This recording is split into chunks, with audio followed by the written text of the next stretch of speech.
Is this on? Yeah. Let me take a first shot, and then I'll hand it to Chris and to Whit. If you hear Governor McCrory talk about that, he says very appropriately that if we had to redo the state of North Carolina, there would not be 100 counties. There'd probably be a half a dozen regions. And if you look at the 25-year transportation plan that we have put out, it connects regions. If you look at the recruiting brochure for Rock Hill, South Carolina, anybody seen that? What's on the front cover? The Charlotte skyline and an airplane taken off from Charlotte Airport. It is absolutely critical that we think regionally. Transportation, you know, if you think about it, in the 18th century, what tied regions together with rivers? The 19th century was railroads. In the 20th century, it was Eisenhower's interstate highway system. The 21st century is going to be broadband. And broadband is going to give regions the ability to be competitive because it's going to be information. And I'll let Chris comment too. I'm sure he's got some thoughts on that. Yeah, sure. Yeah, I think regionalism, it's certainly a trend that has continued to evolve in economic development. Absolutely important. I think most companies, they don't necessarily look at things through the prism of political boundaries or jurisdictions. Yes, there are some things that are dictated by political boundaries, property tax rates, sales tax rates, even income tax rates at the state level. But most of the other things that make for a good business location, access to a workforce, proximity to markets or suppliers, even access to physical infrastructure, those things tend to be much more tied or defined by a region rather than a specific city, a specific county, specific community. So that's why you see a lot of groups band together. So absolutely, I think if you can do it, it makes sense because you're pooling resources rather than have one city or county. As Whit pointed out with that display, I mean, that's the whole notion behind the collaborative, cooperative platform they've developed at Visit NC, is to pool resources under some common umbrella of an idea or a location and get people interested. And then you can let the community sort of fight for that themselves, but you got to have something that sort of lures them in, and I think that's the promise of a regional approach. The best description I ever heard is it's a lot like that Got Milk branding effort that you've seen. You know, people, that whole point was to get people interested in the product of milk. You know, they can get them to the aisle of the grocery store where they've got milk and then let the individual brands sort it out through competing among themselves, but you got to get them interested in the umbrella idea itself. I think that's the whole premise behind regional approaches to economic development. Yeah, it's a huge key for tourism. I think the Got Milk's a great example. Asheville's a great example that you mentioned. When you look at Asheville's advertising, they're advertising things in about 5 different counties. Anything in western North Carolina, they're willing to consider that Asheville. And if you ask a visitor, oh, I went to Asheville. I asked somebody the other day, I went to Asheville. Where'd you stay? Oh, I stayed in the Waynesville Inn. Oh, well, that's not Asheville, that's Waynesville. You're in Waynesville. Well, they didn't care. They were in Asheville. They got that Asheville experience. And I tell you what, the guys in Waynesville didn't care because they got the money from that person staying there. It's key. No destination in North Carolina has enough material to keep people the entire time. So you have to work with other destinations. If your name's not always first, that's okay. If they're spending money, they're spending money. That's the key. This is a question addressed to Secretary Skvarla. Please address the track record of JDIG since inception in 2002. Hasn't there already been many failed projects? Would a grant not be better applied to existing farms? Thank you. The numbers are pretty simple. Since 2003, JDIG has produced $500 million in revenue. It has returned $150 million to the companies that have created the new jobs. It's put $50 million into the utility fund, and it's returned $300 million to the Treasury. Quite simple, pretty clear cut.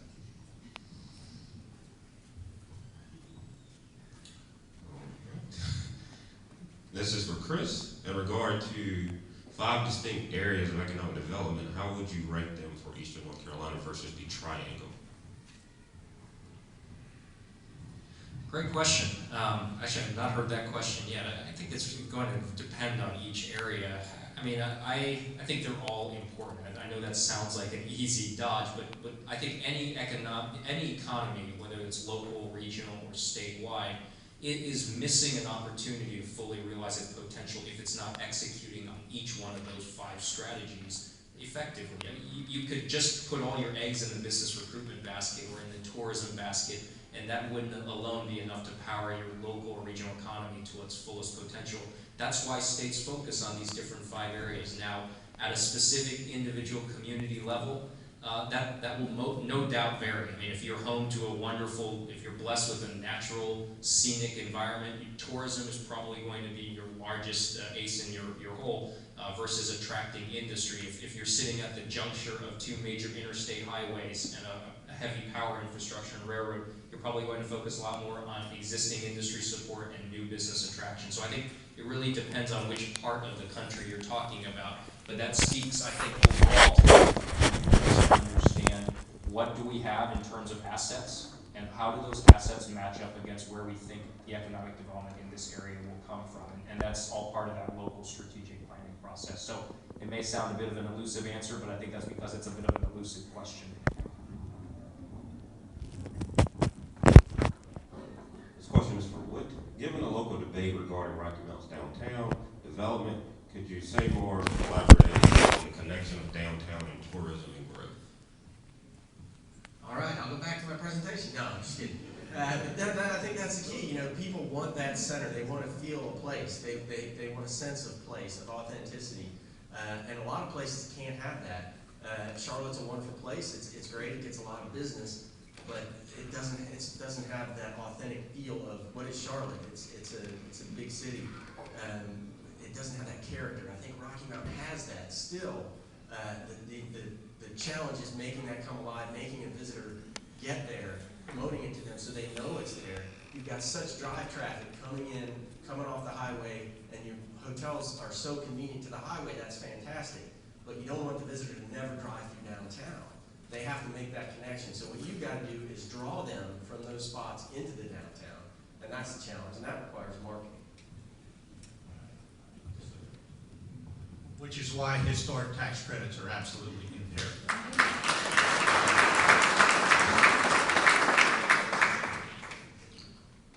Secretary Skvarla, this is for you. What did you learn from your auto plant recruitment trip?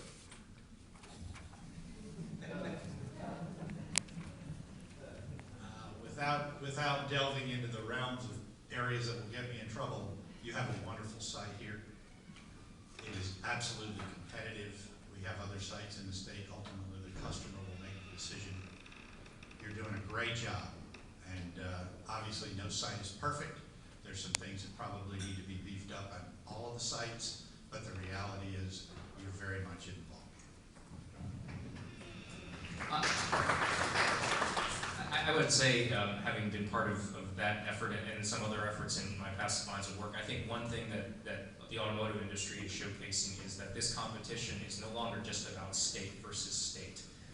We are very much in a situation now where the likes of Mexico, Eastern Europe, and some other parts of the world are going to be just as attractive, if not more so, to recruit these types of investments. And a lot of that has to do with things outside of the realm of local policy or even state policy. There are things like national policy. What kinds of trade agreements do we have in place as the United States with other countries of the world that facilitate easier export and import of products and components? And right now, that's why there's so much debate up in Washington, D.C. at this moment about whether the U.S. should be signing some of these free trade agreements with Europe and with Asia, which facilitate those kind of movements and allow us to level the playing field against places like Mexico or Eastern Europe or other parts. And I think some of these automotive makers, it's no longer just looking at South Carolina, North Carolina, or Georgia. It's looking at Mexico, the Southeast United States, and other parts of the world. And I think that's very instructive for all of us to understand just how globally competitive this line of work is in terms of recruiting that type of industrial user.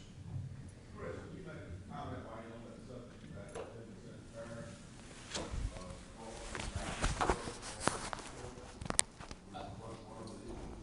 Sure. Yeah, I don't want to delve too much into detail, but like I said, that's one of those factors that could influence it. There are some automotive companies that are scouting locations where they would be utilizing so there's some automakers who set up a plant in the United States because they're selling to the American consumer public. And I think that's a good example of what companies like Honda, Toyota, Hyundai, Kia have done is they've set up these factories and their customer is largely within the US, maybe North America.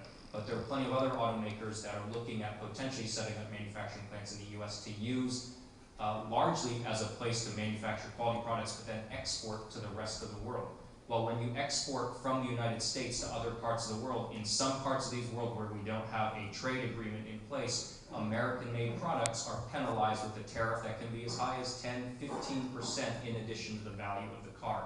Whereas a place like Mexico, if they've inked a free trade agreement with a place like with Europe or with Asia, they may not have that same 10 or 15% add-on to the price of the car, and it makes it that much more attractive for the automaker to select someone in Mexico instead, because it's a lower overall cost of operation to sell their product to their target audiences. So, Frank, I think that hopefully touches on this particular issue. And it's a real issue that we've heard come up with certain automakers who would be looking at that particular model of making things in the US or Mexico and using that as an export platform to sell to the rest of the world. Well, this one is for you. It's two different questions, but I think it'll all be answered at one time. It says, can you speak more of the importance of local investment in downtown and economic development? Discuss the value of a likely downtown in business recruitment and talent retention. I guess all we Well, you know, it's exactly. I think the investment in downtown is key for bringing those visitors in. That getting that one extra night. We're seeing it's a national trend. The length of stay is shortening and shortening and shortening. And what happens is we have to bring more visitors to get them to spend the same amount if they don't stay as long. Well, now it's really hard to get someone to come. But it's much easier to get them when they're here to stay that extra day. But if we want them to stay that extra day, you've got to give them something to do. And so much of that spending, as I talked about earlier, comes from downtown. So I think that's a big part of the key, getting that investment downtown.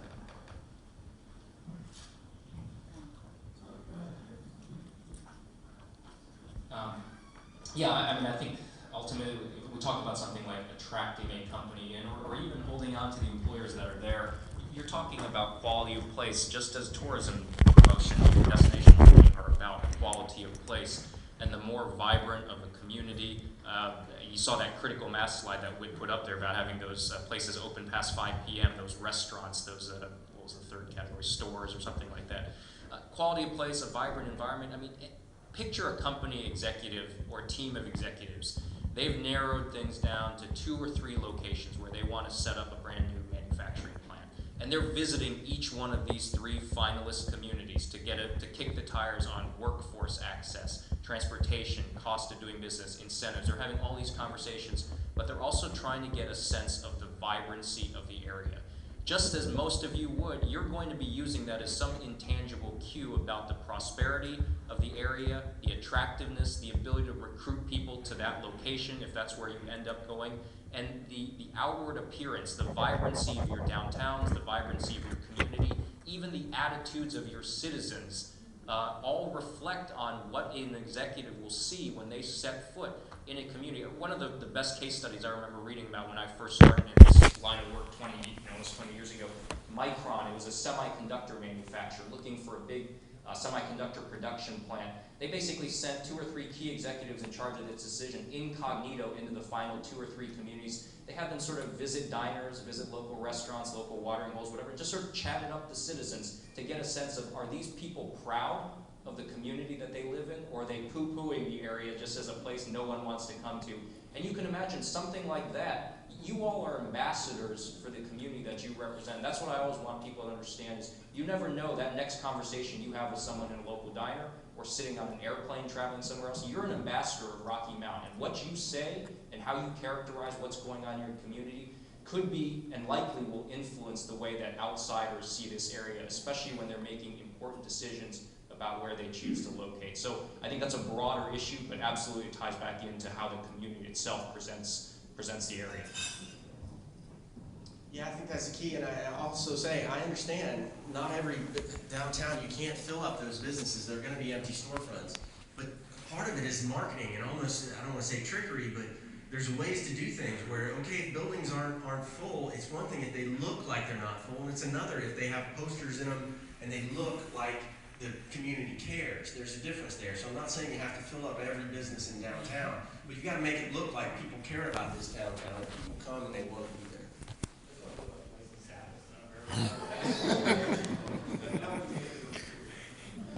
While while we're on this subject, just one last one in regards to this. What is the future of sports tourism in North Carolina?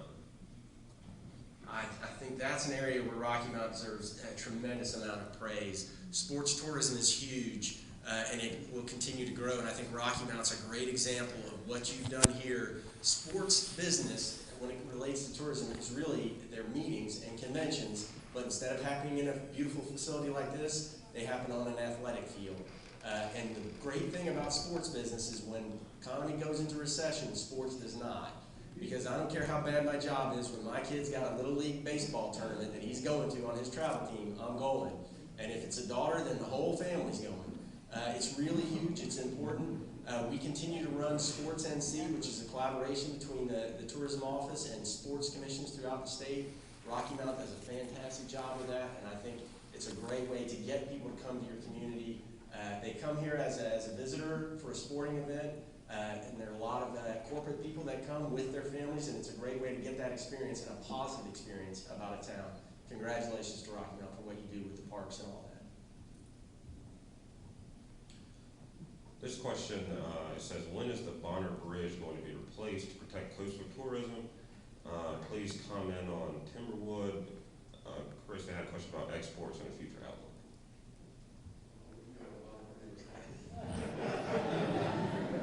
This is a tough crowd.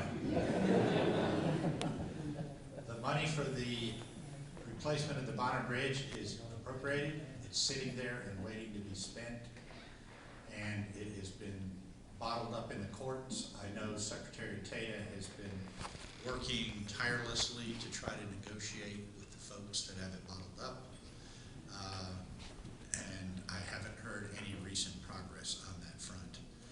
That bridge is dangerous, and it is absolutely unthinkable that the replacement should not be either completed or at least underway right now. What's the second part?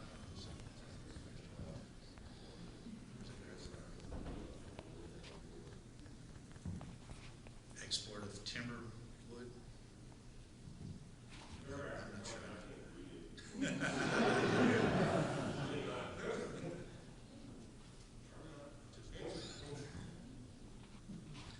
Next question. Both Rocky Mount and Greenville have significant influence on the overall well-being of Eastern North Carolina.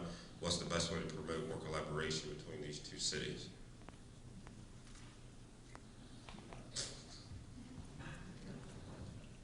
Yeah, I mean, I'll take a shot at that just because I don't have the benefit of a frame of reference. My frame of reference is 3 months, 3.5 months of living in North Carolina. So I don't know what the history of collaboration or lack thereof may be between those communities. I mean, it's probably as simple as a conversation. I mean, that's where everything starts, right? I mean, if there hasn't been previous efforts to collaborate between those areas, I agree those are the principal population centers that you're looking at here within this region. And there may be ways to tie efforts together, but again, I don't think that gets started without an honest, candid discussion with leadership from the business and civic constituencies in both areas coming together. But again, that's being answered by someone who's lived here a grand total of 110 days in this state. Take buyer beware on that. And I would say from the tourism perspective, if you want to look at a thing, and I'll give you an example, there's a thing called High Country Host, which is in the mountains of North Carolina. It's a 6-county area that comes together and promotes themselves because they understand when people go for a North Carolina mountain vacation, they're not just going to stay in Watauga County, or they're not going to stay in one county. They're going to go around. It's going to benefit everyone. They pool their resources together, and that way they can do more. They can spend more, and they can get more attention. I think it's not just Greenville. I think you have communities like Wilson. You get up even there's attractions in Scotland Neck, Tarboro, doing a great job. So if we can incorporate all those people, I think that would really help. Well, there are currently 2 bills in the North Carolina House concerning craft breweries in North Carolina. How important is this to potential craft brewery projects like the Rocky Mount Brew Mill? Yeah, I think those are key as well when we talk about what's going on with legislation. When I first moved to North Carolina, craft brewing was not a big deal because the law did not allow it.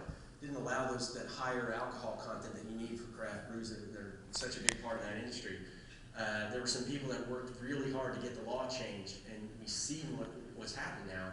It's exploding. We have more craft brews in North Carolina than any other state in the South. We get national recognition over our beer month. It's a good industry. People are coming, they're spending money.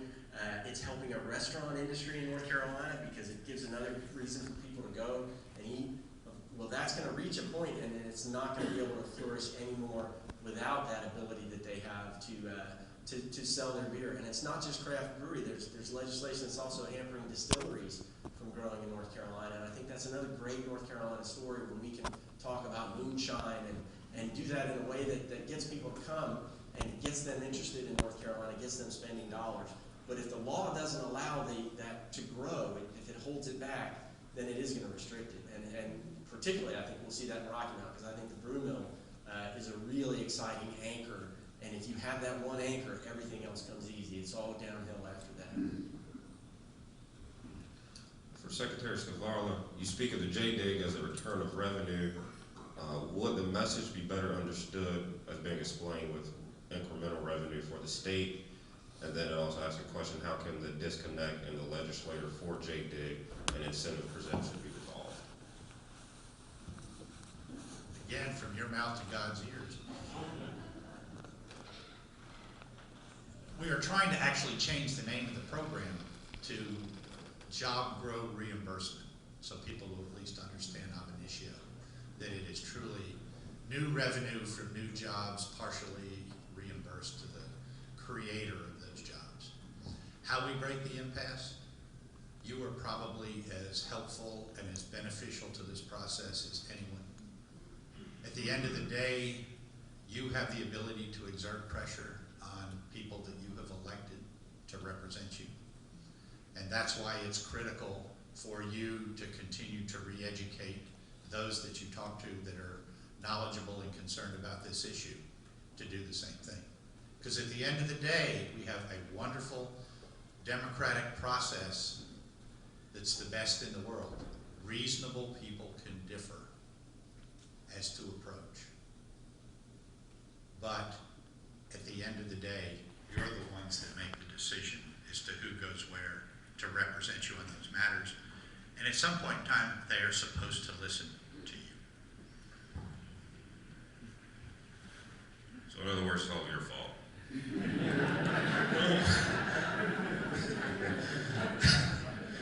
What does the Economic Development Partnership do specifically to help small businesses in North Carolina? Yeah, and my apologies, perhaps I wasn't as specific. So the team that we have in-house at the EDPNC, it's specifically focused on that technical assistance regarding how an individual may go about setting up their business here in North Carolina. So any business that's looking to get started in any state, there's certain steps that you have to do from a documentation perspective, sometimes permits, special licenses. Our small team at the EDPNC is walking individuals through what they have to do, what paperwork they need to obtain and complete, just to get them on those first steps. There are a lot of other resources out there to aid in small business formation. You've got small business centers housed at the community colleges. You've got small business technology development centers. You've got groups like the Council for Entrepreneurial Development. Many chambers of commerce offer some service in that regard. We aren't trying to duplicate that part of the ecosystem. We will make referrals to all of those different partners in the process. Our particular piece of our work is focused on those very key initial steps that involve an individual just getting their business stood up properly here in North Carolina. Our last two questions, Secretary Scavarla, do you get feedback from companies who do not choose North Carolina, and what are the factors for that reason? Let me start by saying I don't think it's all your fault. I think you have the ability to pick up the telephone or converse with people that you have put into state office to at least give them your thoughts. Agree or disagree, but at the end of the day, it's your process and you have that ability, you have that power. Feedback. Feedback is never specific. Feedback is always elusive. They'll never tell you exactly why. As Chris said previously, it's a compendium of issues. I call it a quiver of arrows, and all the arrows are important. So they'll never tell you exactly why or why not they made a decision other than the other person won. But I will tell you this, that I think we're to the point in North Carolina where we don't know what we're not getting. I had an economic recruiter, an attorney, come up to me about 2 weeks or 3 weeks ago and said they asked me for my final invoice. And I said, what do you mean? He said, I have been retained by an international company that's was interested in North Carolina to do preliminary investigation about North Carolina for us. They said specifically, do not contact local economic development, do not contact the North Carolina Department of Commerce, do not contact the Economic Development Partnership. We want you to do this work. He said they came up to me and said, send me your final invoice. We have concluded because of the lack of certainty in the state of North Carolina, it is off the list. So we're to the point where we don't even know what we're missing.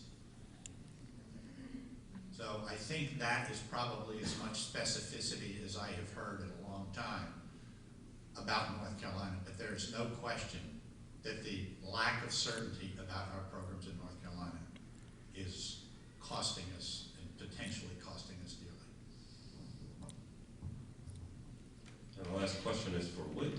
Why did the return on investment go down from 2010 to now? The return on investment went down for a number of reasons. One part of that was that our taxes, we've dropped our taxes since then. So when people are spending, they're getting taxed less, and that's a lot of the money that's coming back to us. The other reason is what I talked about is that length of stay. So that's looking at individual visitors and how much they're spending. It's not taking into account repeat visitation. So if a visitor doesn't stay as long, they don't spend as much. So it's the problem I mentioned earlier. We're drawing more visitors, but we need to do that because each of those individual visitors is spending less when they're here. And a big reason for that, actually room rate has gone up. They're spending less because they're not staying as long. And so we need to get them to stay longer to come. That's been a reason for that. And I will just close to get back to the beer and talk about all this, the restrictions and regulations, what's going on in the General Assembly. I say there's something called a believability scale. And what happens is legislators in the General Assembly, when they're in their home districts, they believe everything they hear 100%. Now, as you get closer to Raleigh, that scale starts to slide down. And when we talk to them in Raleigh, they believe 0% of what we say. So while we're there fighting for you every day, the real key to us is that they have to hear it from the local people who they're responsible to. And that's a big key for all these factors. And we have one more question, but Whit, I knew you talked to me earlier. You wanted to say something about festivals and the barbecue throwdown and potential for how that could be marketed. It plays into exactly what I was talking about. One of the things we survey our visitors every year and ask them why they're coming, what they're interested in. And festivals and events continue to be a huge draw to bring people to the state for that reason. They want unique festivals. They love things like barbecue. I know the barbecue throwdown that happens in here, that has tremendous potential, I think, because those are the things that get those visitors to come. They get them to spend money. They get them to go see other things while they're here. And for the visitors who are already coming, it gives them another reason to stay that extra night.